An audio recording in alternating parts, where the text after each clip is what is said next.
Hello my dear friends, welcome to Lucky Education. और आज हम देखेंगे revise syllabus of class 10th Hindi Rajasthan board. तो ध्यान रखना, अब इससे पहले मैं 2 वीडियो बना चुका हूं जिसमें मैंने साइंस में क्या क्या चीज़ें हटी हैं और क्या क्या नया सिलेबस है वो मैं बना चुका हूं। इसके बाद मैंने एसएसटी का बना दिया है, अब हिंदी वाला सिलेबस है। तो तीनों जितने भी मतलब सब्जेक्ट हैं सबका मैं एक एक करके वीडियो लाऊंगा और आपको बताऊंगा क्या चीज़ हमारे सिलेबस में रह गई है और क्या चीज़ नहीं रही है। तो ये जो वीडियो है इसमें मैं सिर्फ हिंदी के बारे में बताऊंगा। बाकी अगर आपने वो साइंस और एसएसटी का न्यू सिलेबस नहीं देखा है तो नीचे डिस्क्रिप्शन बॉक्स में मैं वीडियोज की लिंक प्रोवाइड करा दूंगा, वहां से आप देख लेना। ठीक है, तो शुरुआत करते हैं। तो पहले तो हम देखते हैं कि अब नया क्या है हमारे सिलेबस में। ठीक है, फिर हम देखेंगे हटाया क्या गया है। तो पहली चीज तो ध्यान रखना, ये टोटल 80 मार्क्स का यहाँ पर बता रखा है कि कैसे कैसे 80 मार्क्स होंगे, जिसमें से अपठित बोध ये 6 मार्क्स का है, रचना 12 मार्क्स की है, व्यावहारिक व्याकरण ये 14 मार्क्स की है, और पाठ्य पुस्तक क्षितिज में जो क्वेश्चन आएंगे वो हैं 48 मार्क्स के। तो ध्यान रखना, पुस्तक पे बहुत ज़्यादा ध्यान देने की जरूरत है, पुस्तक के क्वेश्चन में आंसर करने की बहुत जरूरत है। और अब बहुत आसान है 80 मार्क्स लाना इस बार। ठीक है, तो देखो सबसे पहले अपठित पद्यांश 6 नंबर के आएंगे, गद्यांश हटा दिए गए, ध्यान रखना सिर्फ पद्यांश आएंगे इस बार।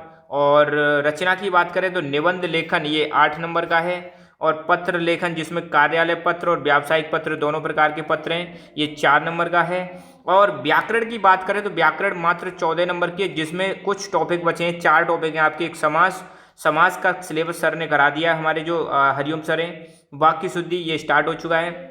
मुहावरे लोकोक्तियाँ, तो इनकी बात करें समास वाक्य शुद्धि और मुहावरे ये 4 नंबर के हैं, और लोकोक्ति आएंगी 2 नंबर की। तो ये ग्रामर वाला पोर्शन है। इसके अलावा जितना भी चीज़ था पहले वो सब रिमूव कर दिया गया है। रचना में सिर्फ आपको 2 चीज़ों पे ध्यान देना, निबंध लेखन और पत्र लेखन, और बाकी अपठित पद्यांश आएंगे, गद्यांश नहीं आएंगे। ये है अपना ग्रामेटिकल पोर्शन। पाठ्य पुस्तक की बात करें, हमारी पुस्तक का नाम है क्षितिज, जिसमें से एक व्याख्या गद्य भाग से आएगी विकल्प सहित, तो उसमें विकल्प दिया आएगा, या तो इसको करो या फिर उसको करो। तो एक व्याख्या आएगी 6 नंबर की गद्य भाग से, और एक व्याख्या आएगी पद्य भाग से, वो भी 6 नंबर की आएगी, और दोनों में और लगा के क्वेश्चन दिया जाएगा, या तो इसको करो या फिर उसको करो। 2 निबंधात्मक प्रश्न आएंगे, एक गद्य भाग से और एक पद्य भाग से, ये भी विकल्प सहित आएंगे, और दोनों का वेटेज रहेगा। 6 नंबर के 2 क्वेश्चन आएंगे, तो 12 नंबर के ये 2 हो गए। 6 लघुत्रात्मक प्रश्न आएंगे, जिसमें से 3 गद्य भाग से और 3 पद्य भाग से, ये भी 2 नंबर के क्वेश्चन है, तो 12 नंबर के ये हो गए। 4 अति लघुत्रात्मक आएंगे, 2 गद्य भाग से 2 पद्य भाग से, और किन्हीं 2 रचनाकारों का परिचय, मतलब कहने का ये कवि या लेखक का परिचय आएगा। 2 परिचय आएंगे, कवि परिचय तो बहुत इंपॉर्टेंट है, ये भी 2 नंबर के ये आएंगे। और सड़क सुरक्षा जो है ये 4 नंबर का, इसको अंडर एस्टिमेट ना करें, सड़क सुरक्षा भी बहुत इंपॉर्टेंट है। तो ये पाठ्य पुस्तक की बात रही। ठीक है, तो यहाँ पर ये व्याकरण वाला पोर्शन है और ये अपनी बुक वाला पोर्शन है।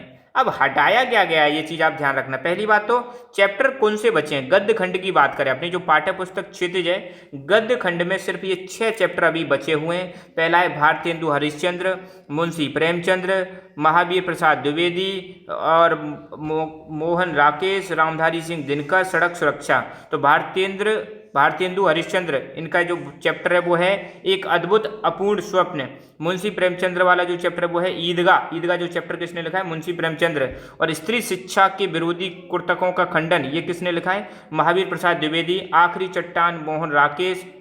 और ईर्ष्या तू ना गई मेरे मन से वाह, रामधारी सिंह दिनकर। तो ये 6 चैप्टर गद्य भाग में बचे हुए हैं। बाकी इनके अलावा जो भी चैप्टर है आप उनको क्रॉस लगा देना, उनको आपको नहीं पढ़ना है। काव्य खंड की बात करें तो काव्य खंड में ये वाले जो कवि हैं इनके चैप्टर बचे हुए हैं, एक तो सूरदास जी का, दूसरा तुलसीदास जी का, और ये दोनों चैप्टर शायद हरिओम सर ने करा दिए हैं। और एक जयशंकर प्रसाद, सूर्यकांत निराला त्रिपाठी, सुभद्रा कुमारी चौहान, नागार्जुन। तो ये 6 कवि जो हैं इनके चैप्टर बचे हुए हैं काव्य खंड में। तो ये गद्य खंड हो गया और ये काव्य खंड हो गया। ठीक है, अब हम देखते हैं हटाया क्या गया है। तो इन चीज़ों को आपको क्रॉस लगा देना, ये चीज़ आपको बिल्कुल नहीं पढ़नी है। हिंदी में क्या क्या हटाया गया है, सबसे पहले अपठित गद्यांश हटा दिए गए हैं। ठीक है, ये चीज़ ध्यान रखना। और व्याकरण की बात करें, क्रिया हटा दी, विशेषण हटा दिया, कारक हटा दिया, काल हटा दिया, वाच्य हटा दिया, मतलब 5 ग्रामर के टॉपिक पूरी तरह से हटा दिए गए हैं। एक अपठित गद्यांश हटा दिया गया है। और चैप्टर्स की बात करें तो काव्य खंड में से ये 4 चैप्टर हटाए गए, सेनापति, देव, कृपाराम खिड़िया,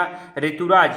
और गद्य खंड की बात करें तो लक्ष्मी नारायण रंगा, राम वत्स, लोक संत पीपा, लैंगिक असमानता व महिला उत्पीड़न, ये चैप्टर गद्य खंड में से हटाए गए और ये पद्य खंड में, काव्य खंड में से हटाए गए हैं। ठीक है, तो यहाँ पर हमने पूरा की पूरा सिलेबस टू द पॉइंट हमने कवर कर लिया है। आई होप आपको समझ में आ गया होगा।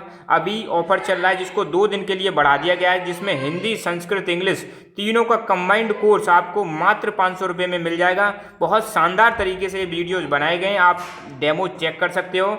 और अगर आप स्पेशली हिंदी का ही लेना चाहते हो तो मात्र 250 रुपीज़ में पूरा कंप्लीट सिलेबस मिलेगा। सारे चैप्टर कवर किए जाएंगे, सारे ग्रामर के टॉपिक कवर किए जाएंगे, जिसमें टेस्ट भी प्रोवाइड किए जाएंगे। आने वाले जब तक आपका एग्जाम नहीं होगा बहुत सारी चीज़ आपको मिलती रहेंगी। प्राइसेस बहुत ही अफोर्डेबल है। प्राइस कम है तो इसका मतलब ये नहीं है क्वालिटी डेफिनेटली आपको मिलेगी, बिल्कुल निश्चिंत रहना। ठीक है, उम्मीद करता हूँ आपको ये सारी चीज़ समझ में आएंगी और आप सभी लोगों को मेरी तरफ से, लकी एजुकेशन फैमिली की तरफ से नवरात्राओं की बहुत बहुत शुभकामनाएं और इसके बाद अपनी तैयारी मन लगा के स्टार्ट करें।